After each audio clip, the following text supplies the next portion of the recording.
நிலையம் ஆனந்தியை மெயின்டைன் பண்ணுது, நேர்மையை மெயின்டைன் பண்ணுது. கரப்ஷன் கிடையாது. அது கரப்ஷன் ஃப்ரீயான ஸ்டேஷனாக தான் ரன் பண்ணிக்கிட்டு இருக்கு.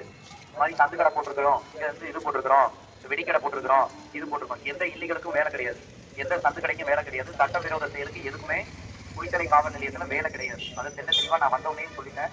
அதுக்கு தகுந்த மாதிரி யாரும் மிஸ்யூஸ் பண்ணிட்டு சட்டவிரோதம் அந்த பஸ் ஸ்டாண்ட் ஏரியாலாம் அங்கே எங்கேயும் ஏதாச்சும் சரக்கு ஓட்டுறாங்க அப்படின்னா அதை போட்டோ எடுத்து போடலாம், துடிச்சலாம் போடலாம். எந்த சங்கடமும் தேவையில்லை. நம்ம நம்பரை டிஸ்க்ளோஸ் பண்ணிடுவாங்க அப்படிலாம் நினைக்க தேவையில்லை. 100க்கு கூட ஃபோன் பண்ணி சொல்லலாம். அந்த மாதிரி பார்த்துக்கிறேன். எந்த பகுதியிலையும் தண்ணி அடிக்க அலோவ் பண்ணக்கூடாது. ஆட்டோக்கு பின்னாடி உட்காந்து தண்ணி அடிக்கிறது, இந்த கார் ஸ்டாண்டுக்கு பின்னாடி உட்காந்து தண்ணி அடிக்கிறது, தண்ணி அடிச்சு அந்த பாட்டில் தூக்கி இங்கே போடுறது, இந்த பஸ் ஸ்டாண்ட்லேயே நிழல் கூடத்தில் உட்காந்து சரக்கு அடிக்கிறது, இதெல்லாம் இருக்கக்கூடாது.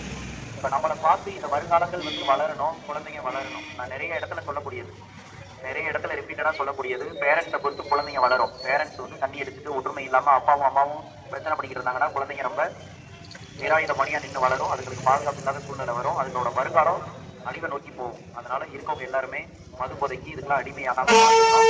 நம்மளோட குடும்பத்தை பார்த்துக்கணும். பஸ் ஸ்டாண்டு பக்கம் ரொம்ப ரொம்ப தூய்மை இருக்கணும். பஸ் ஸ்டாண்டில் எந்த வித குற்ற சம்பவங்களும் நடக்கக்கூடாது.